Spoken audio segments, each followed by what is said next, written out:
The Alpha King's heirs screamed as the moon rose. Not from fear.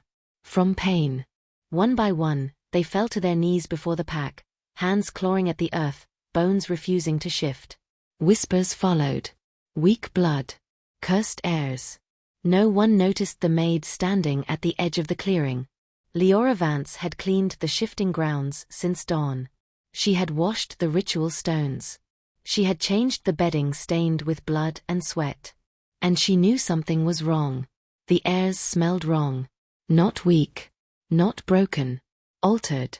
As the pack turned away in disappointment, Liora lowered her head and breathed in again. Carefully, quietly. Herbs masked their true scent. Binding agents dulled the call of their wolves. This wasn't failure, it was sabotage. And the future of the pack was being stolen. One scent at a time.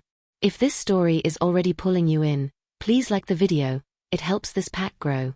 And tell me in the comments where you're watching from and what time it is for you. I love seeing how far these stories travel. The Alpha King's heirs screamed as the moon rose. Not from fear. From pain. Liora Vance pressed her back against the cold stone wall of the fortress, her cleaning bucket forgotten at her feet. Before her, the shifting grounds stretched wide beneath the full moon, a sacred circle of ancient stones where every heir had proven their worth for 300 years. Tonight, the stones would bear witness to failure. Prince Kale collapsed first. His hands clawed at the earth, fingers digging into soil that had absorbed the blood of countless successful shifts. His back arched. Bones threatened to break and reform, then nothing. The transformation died before it began. The pack elders stood in a silent ring, their faces carved from disappointment. Princess Mira fell next, her cry sharper than her brother's. She was the youngest, barely 16, and the wolf that should have surged through her veins seemed to recoil instead. Her silver hair darkened with sweat as she trembled on her hands and knees. Prince Davran, the eldest, lasted longest. His jaw clenched so hard Liora heard his teeth crack from 30 paces away. His eyes flashed gold, just for a heartbeat, then dimmed to ordinary brown as his body betrayed him. The whispers started immediately. Weak blood. The king's line has thinned. 3 heirs, and not one can shift. Liora's fingers tightened on the worn handle of her bucket. She had scrubbed these stones since dawn. Had changed the bedding in the heirs' chambers. Had washed the ritual cloths stained with their previous attempts. And she had noticed something. Alpha King Thane Blackworm stood motionless on the raised platform, his massive frame silhouetted against the moon. His face revealed nothing, but Liora saw his hands, knuckles white where they gripped the stone railing. Again, he commanded, voice like gravel.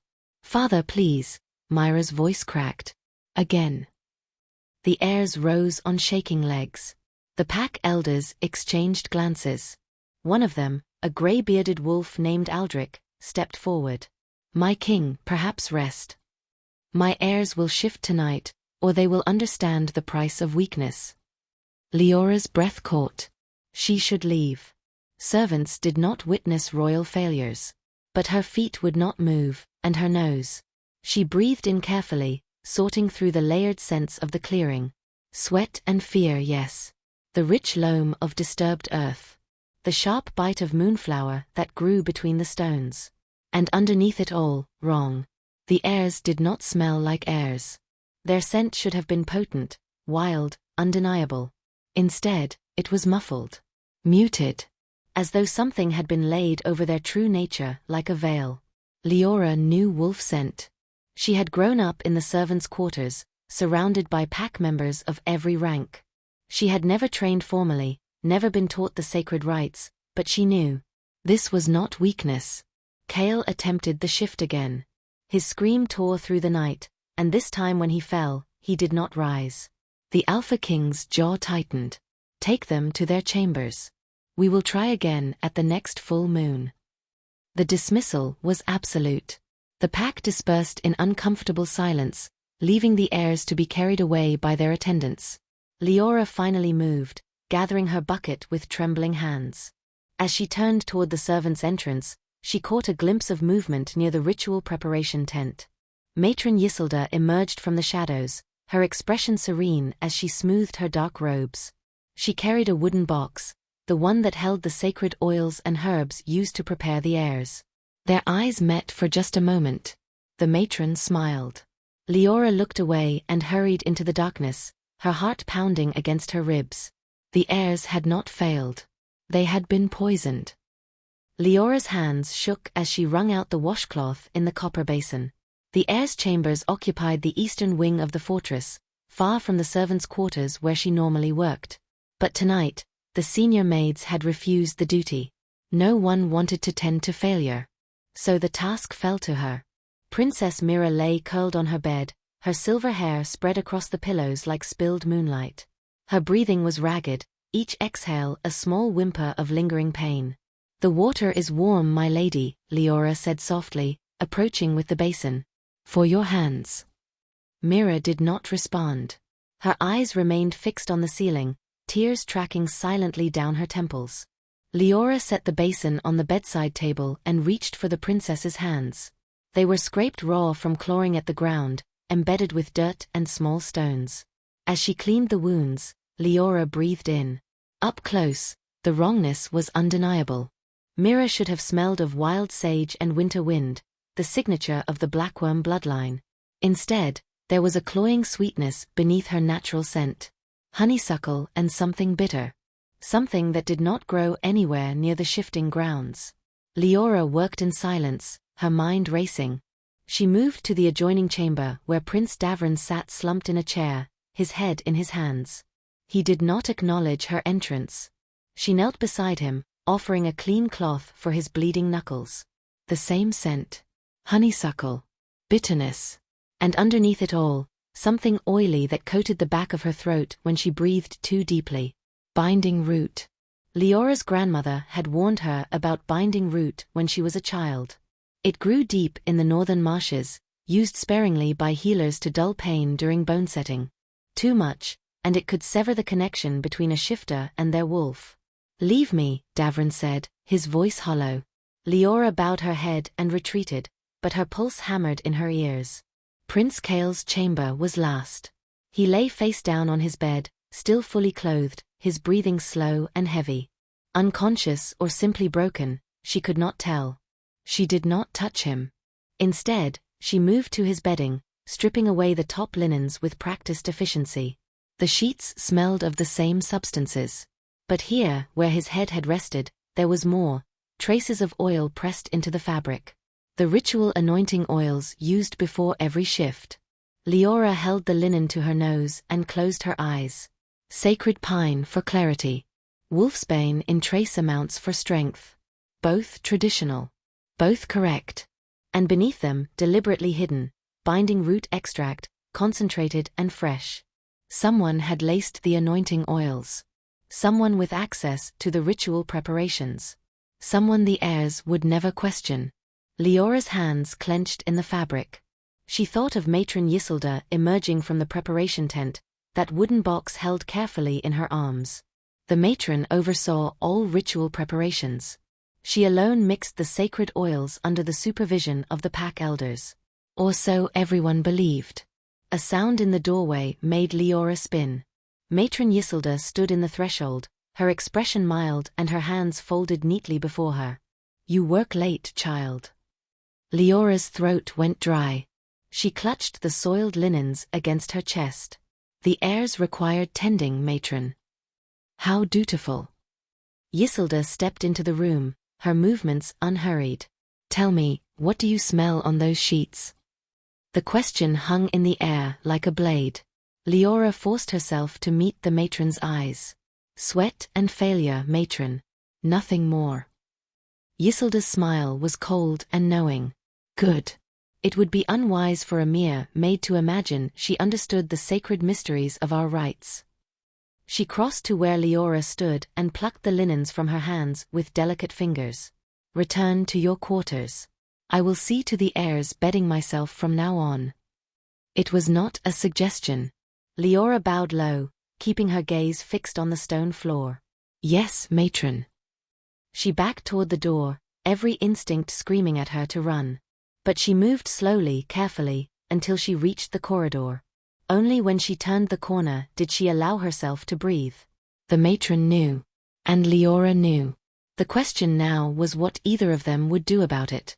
Back in the Heirs' chamber, Matron Ysilda held the soiled linens to the candlelight, examining them with narrowed eyes. Then she smiled and carried them to the fire, watching as the evidence turned to ash. Liora waited 3 days before she found her courage. 3 days of watching the heirs move through the fortress like ghosts. 3 days of Matron Ysilda's watchful eyes following her every movement. 3 days of the Alpha King's voice echoing through the stone halls, harsh and disappointed. On the 4th morning, she slipped into the council chamber while the elders gathered for their dawn meeting. The room fell silent when she entered. 7 pairs of eyes turned toward her, ranging from surprised to openly hostile. Elder Aldrich sat at the head of the table, his grey beard freshly braided. Beside him, Elder Morvenna frowned deeply, her scarred hands flat against the ancient wood. "The council is in session," Aldrich said, his tone carefully neutral. "Servants are not permitted. I must speak about the heirs." The words tumbled out before Liora could stop them. Elder Morvenna's frown deepened. "You overstep, girl. Return to your duties. Please." Liora took 1 step forward, her hands clasped before her. "I have tended the heirs since the failed shift. I have noticed." "You have noticed nothing," a cold voice interrupted. Matron Ysilda glided into the chamber, her dark robes whispering against the stone floor. She moved to stand beside the council table, her expression one of patient disappointment. "This maid has been working beyond her station," Ysilda continued smoothly. "I fear the stress has affected her reason." Liora's heart hammered against her ribs. "I know wolf scent. The heirs, their scent is wrong. It has been altered." The words landed like stones in still water. Elder Aldrich exchanged glances with his fellow council members. One of them, a younger wolf named Brennan, leaned forward with narrowed eyes. "Altered how?" "I smell binding root in their bedding. In their clothing. Someone has been." "Binding root." Elder Morvenna's voice cut like a knife. "You claim to identify sacred herbs by scent alone?" "My grandmother taught me." "Your grandmother was a laundress." Morvenna stood, her chair scraping against stone. "You are a maid with delusions of importance. The heirs have weak blood. That is the beginning and end of this matter." "But the oils are prepared by Matron Ysilda under our direct supervision," Aldrich said firmly. "As they have been for 20 years. Your accusation is not only baseless, it borders on treasonous." Liora felt the ground shifting beneath her feet. "I am not accusing anyone. I am only saying that something is wrong." "Enough." Matron Ysilda stepped forward, placing a gentle hand on Liora's shoulder. Her fingers pressed down like claws. "The girl means well, but she does not understand our ways. I will see her returned to her proper duties." Liora tried once more, desperation clawing at her throat. "Please. Just examine the ritual oils. Check them for—" "The oils are sacred," Elder Brennan said coldly. "They are not to be questioned by servants. The Alpha King will not be troubled by the ravings of a maid." Elder Morvenna's voice was final. "You are dismissed." The words echoed in the stone chamber. Liora looked from face to face, searching for any hint of belief, any crack in their certainty. She found none. Matron Ysilda's hand tightened on her shoulder, steering her toward the door. "Come, child. You have duties waiting." Liora allowed herself to be led from the chamber, her cheeks burning with shame and frustration. Behind them, she heard Elder Aldrich's heavy sigh. "The servants grow bold these days." "She is young," Morvenna replied. "She will learn her place." The door closed with a hollow thud. In the corridor, Matron Ysilda released Liora's shoulder and turned to face her. Her expression was no longer patient. It was ice and threat. "That was foolish, Liora Vance. I had to try. And now you have made yourself known. To the council. To me." Ysilda leaned closer, her voice dropping to a whisper. "Speak of this again, and you will find yourself cast from the fortress. No references. No mercy. Do you understand? Leora's hands trembled at her sides. Yes, matron. Good. Isolde straightened, her pleasant mask sliding back into place. Now return to the laundry. The Alpha King's linens require attention. She swept away, leaving Liora alone in the cold corridor. Liora pressed her back against the wall and closed her eyes, fighting the urge to scream or weep or both. She had tried. She had spoken. And no one had listened. Above her, through the narrow window, she could see the eastern tower where the heirs remained confined. Prisoners of their own supposed weakness. The sabotage would continue. And she was powerless to stop it. Unless she found another way. The second full moon came too quickly. Liora scrubbed the shifting stones until her knuckles bled, trying to bury her fear in work. Around her, the fortress buzzed with tense preparation. The Alpha King had declared this attempt would be different. Harsher. More demanding. The heirs would shift tonight, or they would be sent away. Even servants whispered about what sent away truly meant. Exile. Disgrace. The permanent severing of their claim to the Blackworm line. Liora wrung out her cloth and moved to the next stone, her eyes tracking the ritual preparation tent at the edge of the clearing. Matron Isolde moved in and out of the canvas structure like a shadow, carrying bundles of herbs and clay vessels of oil. No one else was allowed inside. The elders trusted her completely. As the sun began its descent, Liora finished her work and gathered her supplies. She should return to the servants' quarters. Should stay far from the ritual grounds. Instead, she circled behind the fortress wall, moving through the lengthening shadows until she reached the back of the preparation tent. The canvas was old and worn.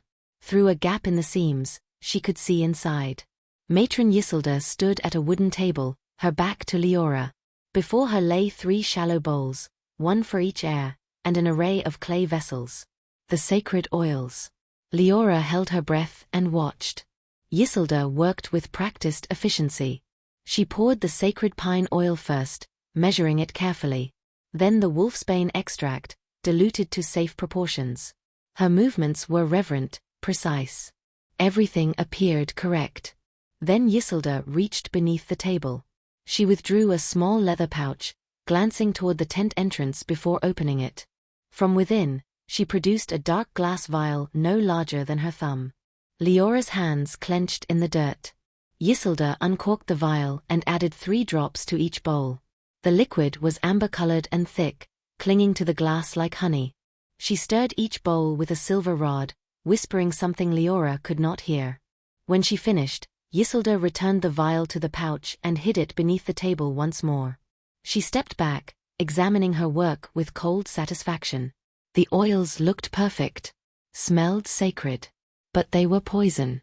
Liora pulled back from the gap, her heart thundering in her chest. She had seen it.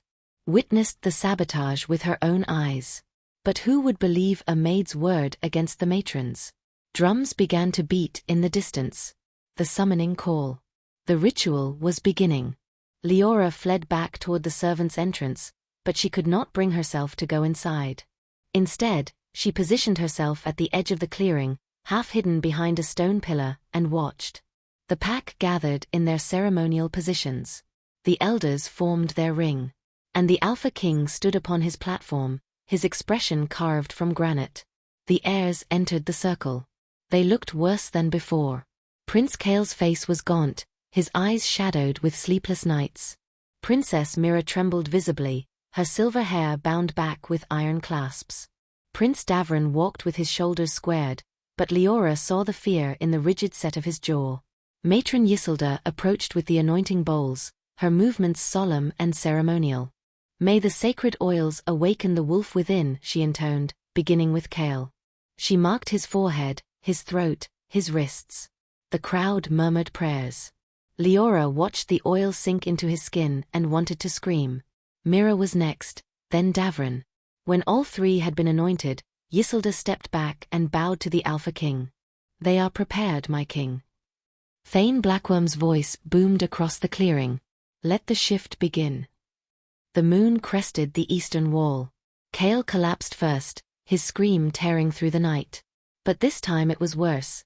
his bones began to break and reform, only to snap back to their original shape. The transformation started and stopped in violent spasms. Mira fell beside him, convulsing. Blood trickled from her nose. Davron lasted 30 seconds longer before his legs gave out. He struck the ground hard, his hands clawing at his own chest as though he could tear the wolf free by force. The pack elders stepped forward in alarm. This was not simple failure, this was agony. Enough! Elder Aldrich shouted. Stop the ritual. But the heirs could not stop. The tainted oils had already done their work, and the moon's pull only made it worse. Liora could not watch anymore. She stepped from behind the pillar, her voice cracking as she shouted across the clearing. It's the oils. The oils are poisoned. Every head turned toward her. The Alpha King's eyes found her through the crowd, blazing with fury. Seize that maid. 2 pack guards moved toward her, but Liora did not run. She pointed at Matron Ysilda with a shaking hand. She added something to the anointing oils. I saw her. Check beneath the preparation table, there's a pouch with a dark vial. Binding root extract. She's been poisoning them. Matron Ysilda's face remained serene, but something flickered in her eyes. The girl is mad with grief for the heirs, she said calmly. She knows not what she speaks. The guards reached Liora and gripped her arms. In the center of the circle, Princess Mira finally stopped convulsing and went still. The Alpha King's roar shook the very stones. Check the table. The command was absolute. They found the vial. Hidden beneath the preparation table, exactly where Liora had said it would be. Dark glass. Amber liquid. The unmistakable scent of binding root extract when Elder Aldrich uncorked it with trembling hands. Matron Ysilda was dragged to the dungeons before the moon set. But the damage was already done. The heirs lay in their chambers, broken and fevered. The poisoned oils had soaked into their skin, their blood, their very bones. Healers came and went with grim faces, offering tinctures that did nothing. The binding has gone too deep, one healer told the Alpha King in the corridor outside Myra's chamber.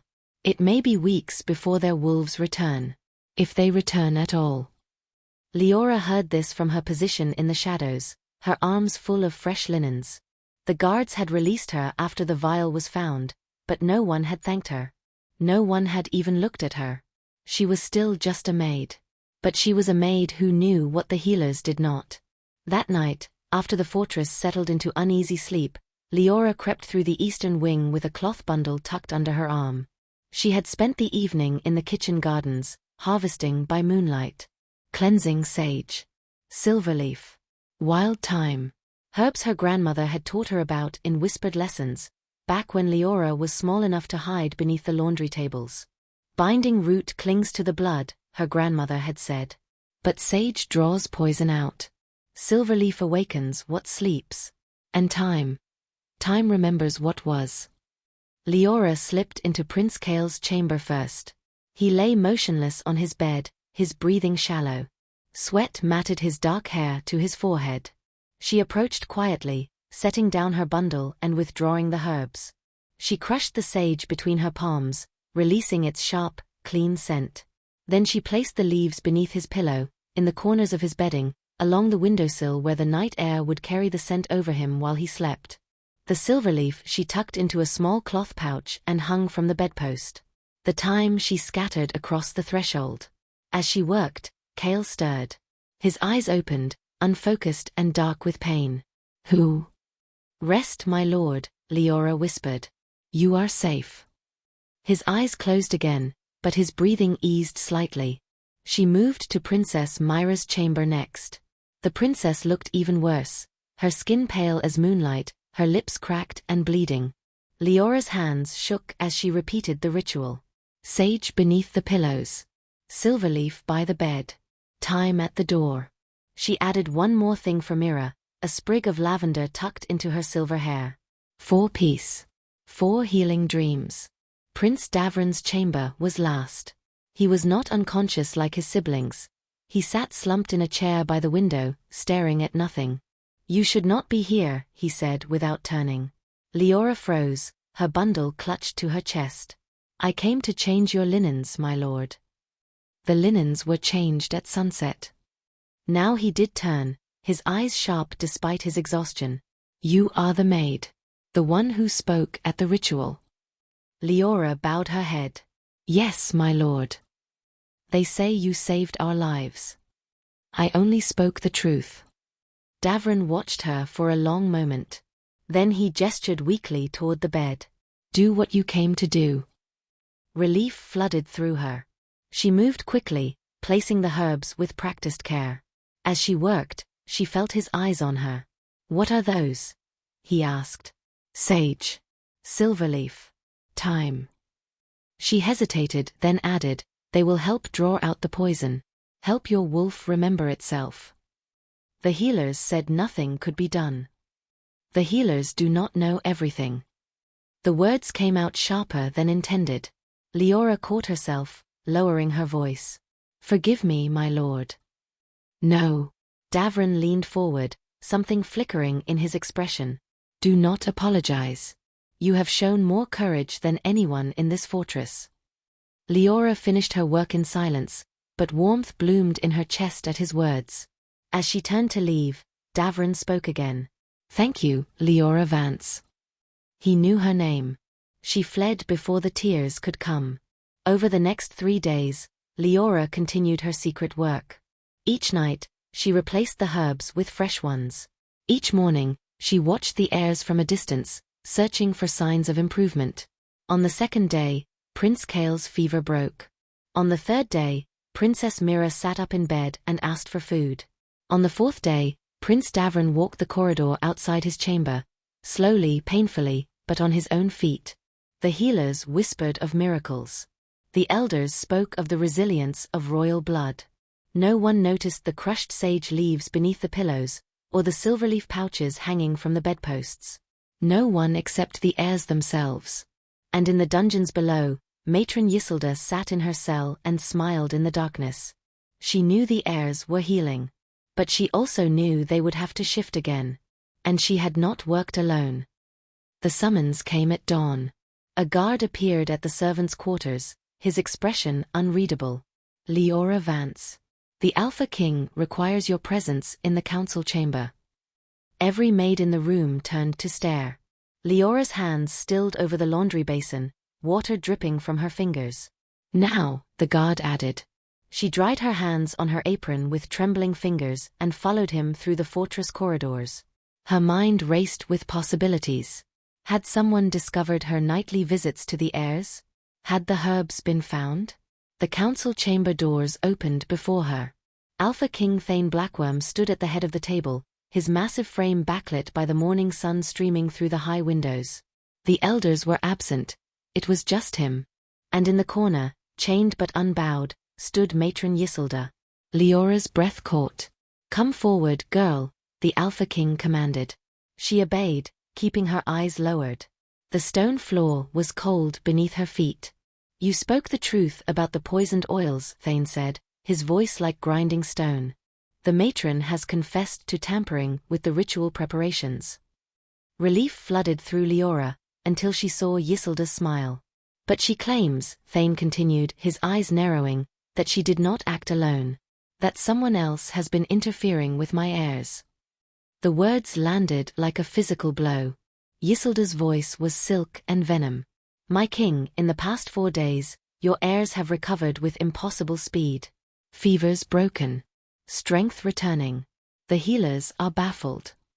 She turned her cold gaze on Liora. But I am not. Someone has been treating them in secret. Liora's mouth went dry. Is this true? Thane demanded. She could lie. Should lie. But the Alpha King's eyes were amber fire, and she found she could not. Yes, my king.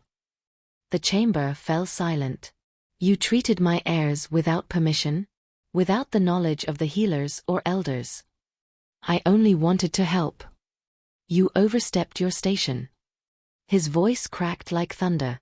You interfered with matters beyond your understanding. The healers said nothing could be done.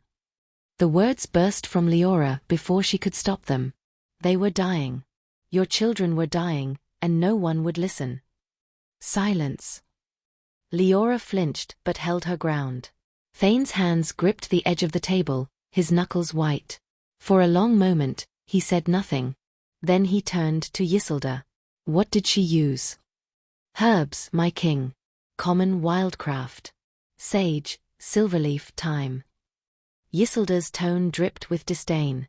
Servant remedies. Unproven and dangerous when applied to royal blood. They worked, Liora said quietly. Or, Isolde countered, you have simply masked the symptoms while the true damage festers beneath. Royal wolves are not healed with kitchen herbs, girl. You may have doomed them further. The doubt that flickered across Thane's face cut deeper than any blade. My king, Liora said desperately, I swear I meant no harm. My grandmother taught me. Your grandmother was a laundress, Isolde interrupted smoothly. Not a healer. Not trained in the sacred arts. She leaned forward, her chains rattling. Tell me, Liora Vance, how did you know which herbs to use? How did you know the binding would respond to sage and silverleaf? The trap closed around her. I could smell what was wrong. I knew what would counter it. You could smell. Isolde's smile widened. How convenient. And tell me, in all your smelling and treating, did you perhaps add anything else? Anything to ensure the heirs remained weak? Dependent on your continued care? No. Liora's voice cracked. I would never. Enough. Thane's command silenced them both. He studied Liora with an intensity that made her skin prickle. The heirs are improving. That much is fact. But whether your herbs are the cause or merely coincidence. He shook his head. Take her to the East Tower. Confine her there until I decide what is to be done. My king. I said enough.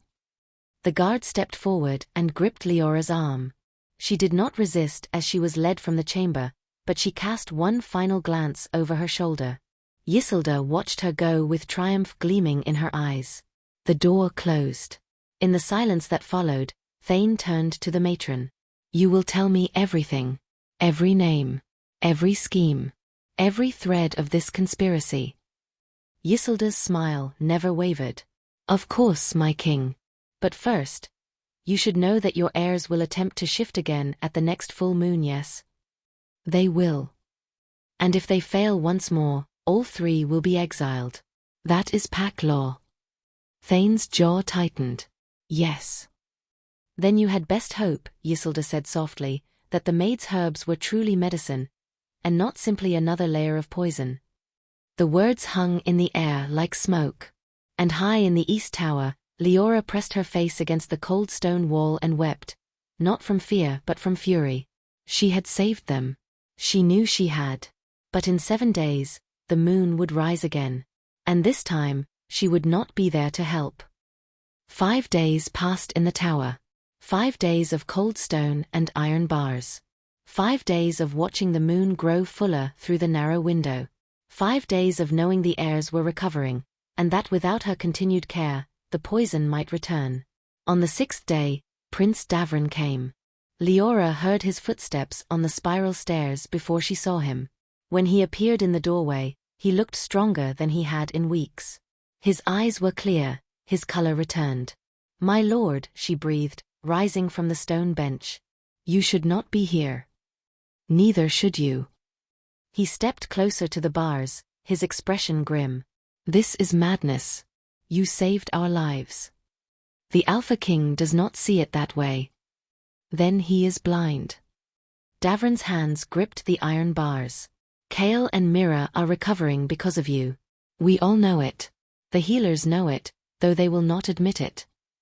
Matron Isolde has poisoned more than your blood, my lord. She has poisoned your father's trust. Davran was silent for a moment. Then he said quietly, he is afraid. Afraid that if we fail again, the pack will demand our exile. Afraid that everything he has built will crumble. And what do you fear, my lord?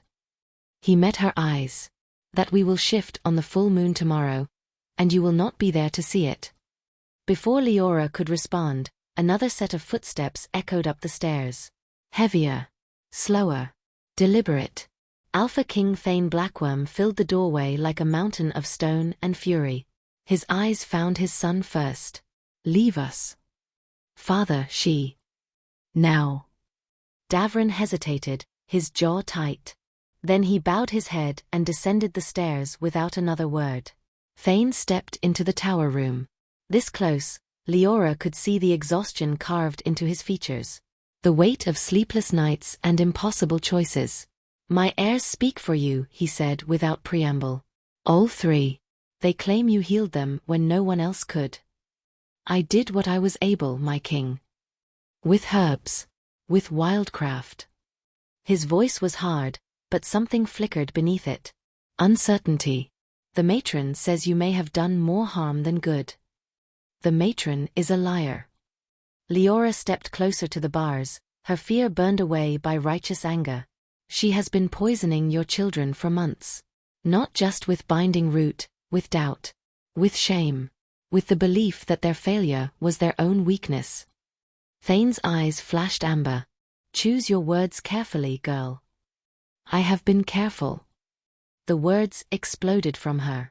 I have been silent and obedient and invisible, and it nearly cost your children their lives.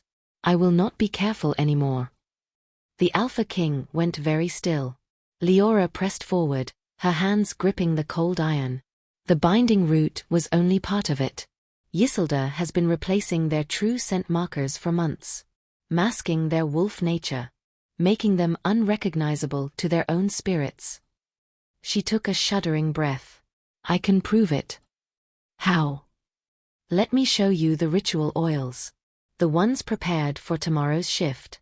If they are clean, they will smell of sacred pine and wolfsbane, nothing else. But if Ysilda had an accomplice. She held his gaze. They will smell wrong. Ysilda is imprisoned. The oils are prepared by Elder Aldrich himself. And who assists him? Liora pressed. Who measures the herbs? Who handles the vessels before they reach the preparation tent? Understanding dawned slowly across Thane's features. The attendants. Check the oils, my king. Before the ritual. Before your children suffer again. For a long moment, Thane said nothing. Then he turned and strode from the tower without a word. Liora sank onto the stone bench, her legs shaking. She had done all she could. The rest was in the hands of the Alpha King. 2 hours later, the tower door opened again. Elder Aldrich stood in the doorway, his expression grave. Behind him, 2 guards. Come with us, Liora Vance. Her heart hammered as she was led down the spiral stairs, through the fortress corridors, and into the council chamber. The room was full. All 7 elders stood in their positions. The heirs waited near the windows. Kale, Mira, and Davrin, all watching her with guarded hope. And at the head of the table stood Alpha King Thane Blackworm. Before him lay 3 shallow bowls of ritual oil. And 1 small glass vial. Liora's breath stopped. We examined the oils as you suggested, Thane said, his voice carefully controlled. Elder Aldrich prepared them himself under guard. They were clean. Her heart sank. But, Thane continued, we also searched the attendants' quarters. We found this. He held up the vial. Hidden in the bedding of Ysilda's apprentice. More binding root extract. Enough to taint 3 more rituals. Gasps rippled through the chamber. The apprentice confessed, Elder Aldrich said heavily. Matron Ysilda had been training her for 2 years. Teaching her which herbs to use. How to hide the tampering. How to ensure the heirs would fail. Thane's amber eyes found Liora's. You were right. About all of it. Relief and vindication flooded through her in equal measure. The question now, Thane continued, is what to do about tomorrow's shift. The heirs have recovered, but the binding may still linger. The moon will demand their transformation.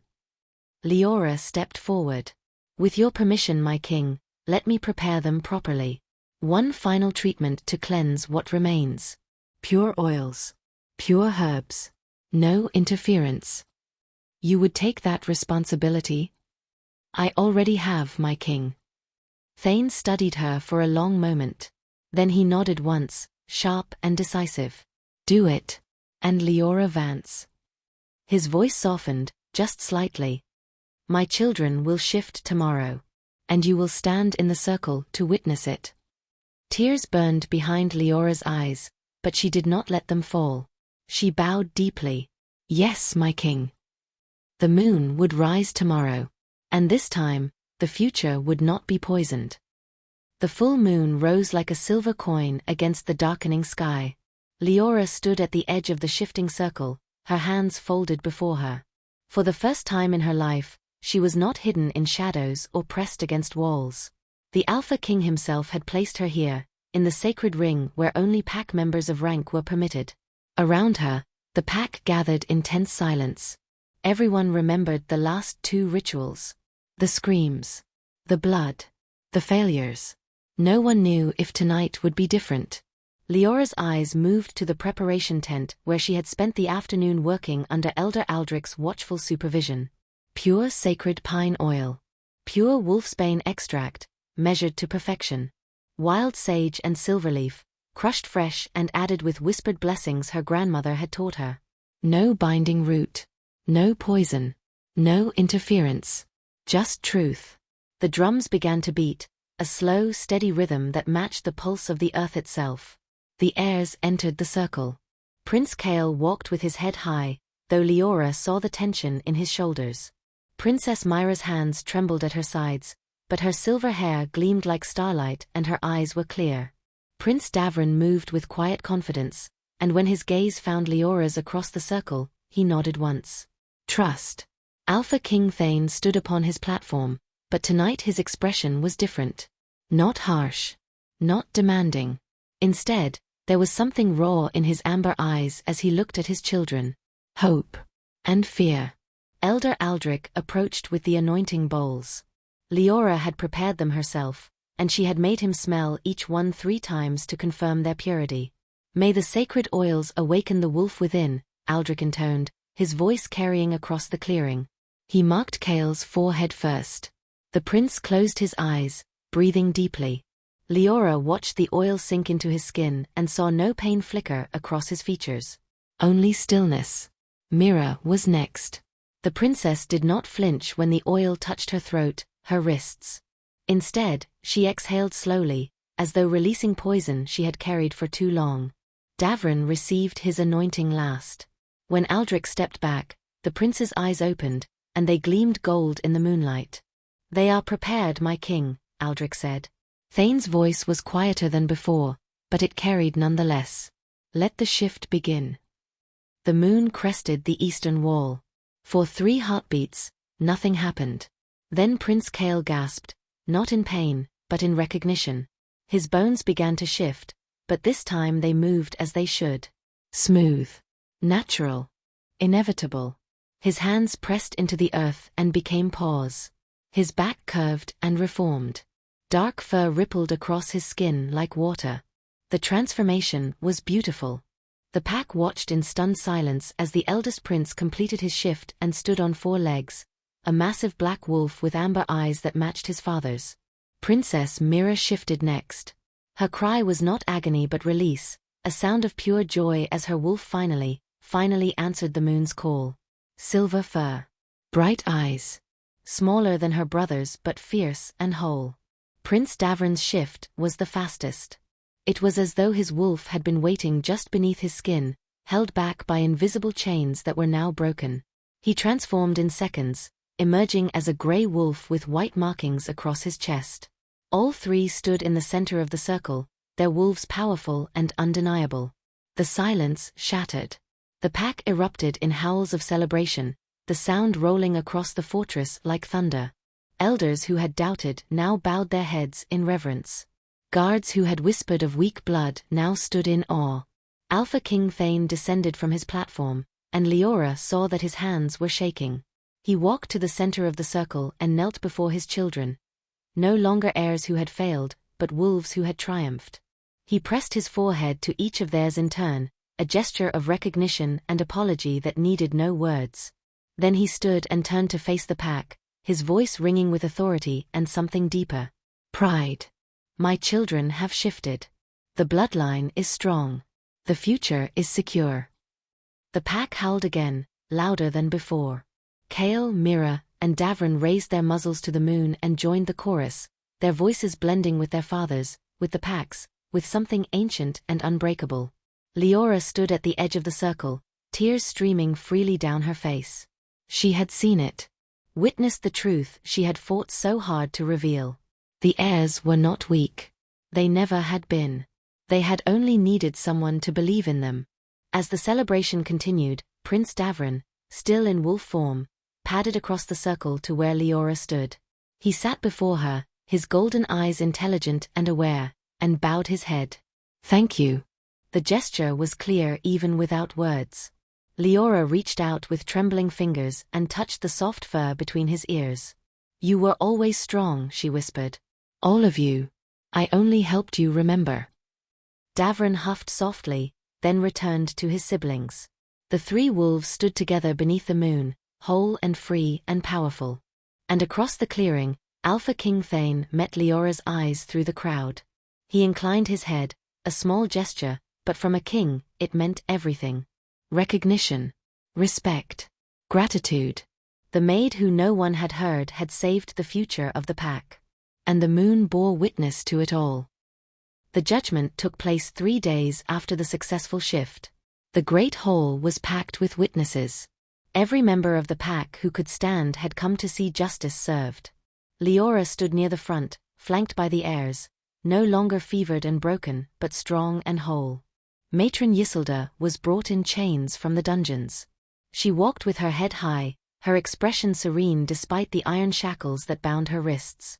Behind her came her apprentice, a young woman named Ceres who wept openly.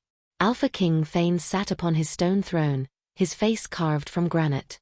The 7 elders stood in formation to his right. To his left, for the first time in pack history, stood a maid. Liora still could not quite believe it. But the Alpha King had insisted. "You exposed the poison," he had said that morning.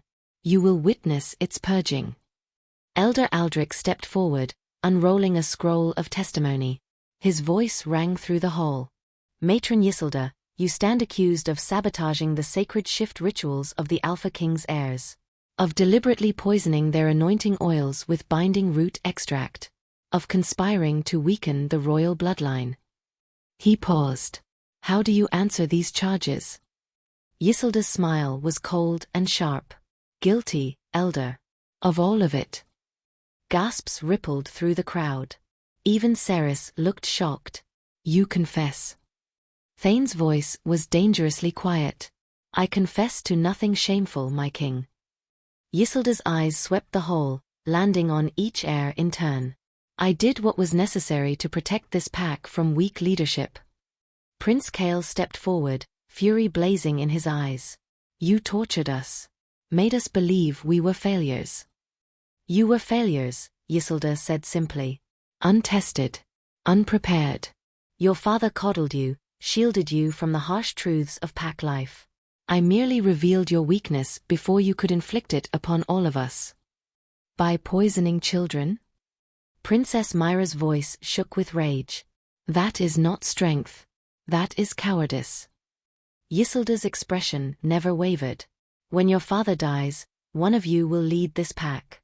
I needed to know you could be controlled, guided, shaped into proper leaders."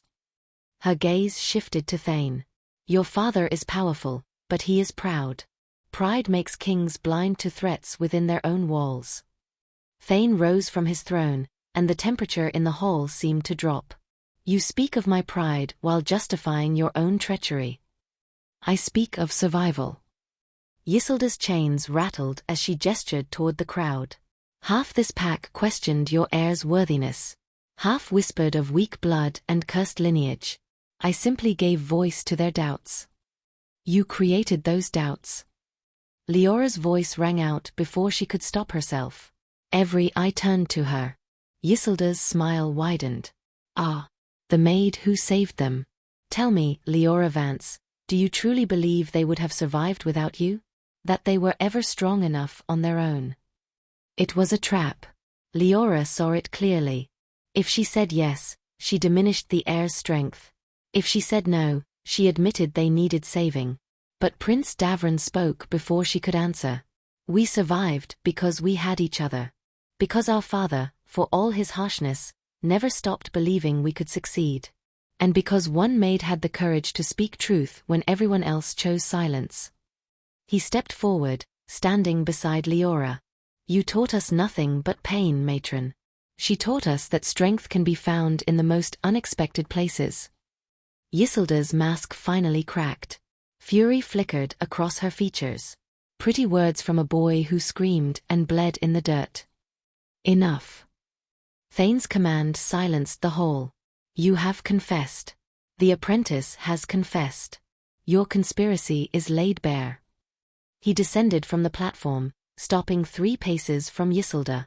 You sought to control my heirs by breaking them. Instead, you have only revealed your own corruption. Then kill me, Yisildur said softly. Prove your strength, Alpha King. No. The word hung in the air. Death would be mercy you do not deserve. You will be stripped of your rank and title. Your name will be struck from pack records. You will be exiled beyond our borders, forbidden to return on pain of execution. Thane's voice was iron. You will live knowing you failed. That the heirs you sought to break now stand stronger than ever. For the first time, true fear flickered in Yisildur's eyes. Exile was a fate worse than death for pack wolves. To be severed from the collective, to wander alone without purpose or belonging. It was a living death that would last decades. And the apprentice? Elder Morvenna asked. Thane turned to Cerys, who stood trembling in her chains. You were young. Manipulated. You confessed willingly and showed remorse. He paused. You will serve the heirs directly for 5 years. Under their supervision. Earn back the trust you betrayed. Cerys collapsed to her knees, sobbing with relief. Thank you, my king. Thank you.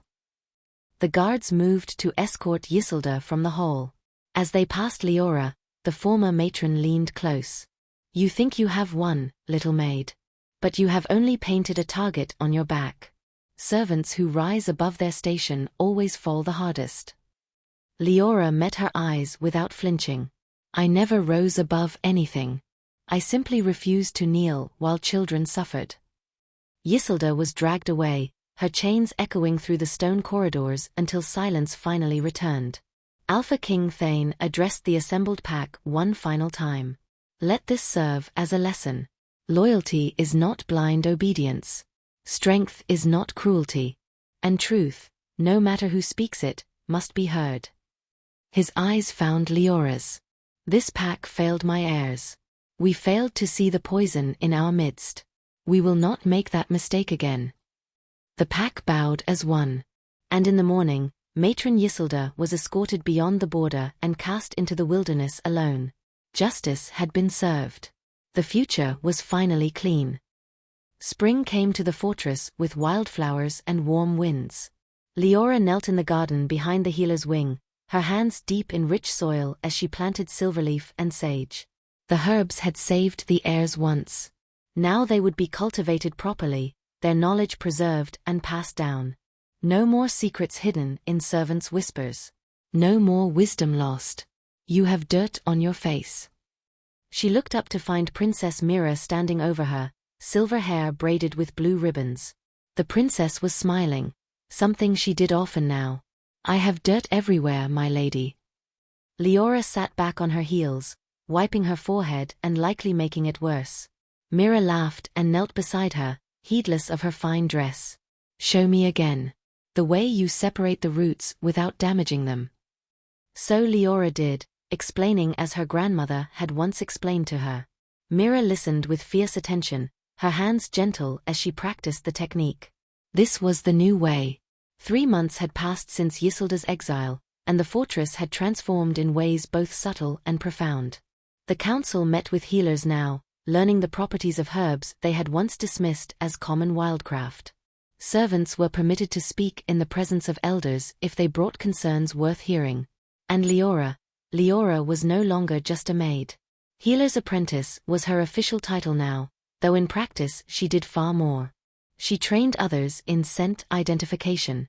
She supervised the preparation of all ritual oils. She consulted with the elders on matters of wolf health and shifting traditions. Most importantly, she had the Alpha King's ear. Liora.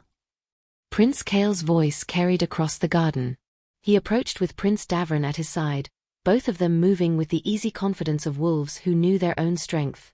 Father has called a council meeting. He wants you there. Another reform proposal? Liora asked, rising and brushing soil from her hands. This one you will like, Davron said, his eyes warm. It concerns the sacred texts, making them accessible to all pack members, not just those of rank. Liora's breath caught. Knowledge that had been hoarded for generations, finally shared. Truly. Father has been different since the shift, Kale said quietly. He questions everything now. Every tradition that relies on blind obedience rather than wisdom. It was true. Alpha King Thane had changed. The harsh edges remained. He was still a warrior king, but now there was humility beneath the authority. He listened more than he commanded. He admitted when he did not know. He had apologized to his children, privately and publicly. And he had done something else. 2 weeks after Yisselda's exile, he had come to Liora in the healer's wing. I failed them, he had said without preamble. I was so afraid of raising weak heirs that I could not see the true threat. A servant saw what a king could not. You were trying to protect them, Liora had replied. By making them afraid to fail. By trusting the wrong people. He had looked at her then, really looked. You risked everything to save them. Asked for nothing in return. I wanted them to live. That was enough. Thane had studied her for a long moment. Then he had done something that shocked her. He had bowed his head. Thank you, Liora Vance. For their lives. And for teaching this old wolf that strength comes in many forms. Now, 3 months later, she walked through the fortress corridors flanked by the heirs, heading toward the council chamber. Servants no longer averted their eyes when she passed. Some even smiled. The council meeting was brief but momentous. The sacred texts would be copied and made available to any pack member who wished to study them. A new position was created, Keeper of Traditional Knowledge, and Liora was offered the role. You have proven that wisdom exists beyond rank, Elder Aldrich said. The pack needs voices like yours. Will you accept? Liora looked at the faces around the table. The elders who had once dismissed her. The Alpha King who had once imprisoned her. The heirs who had become something close to friends. I accept, she said. On one condition. Thane raised an eyebrow. Which is?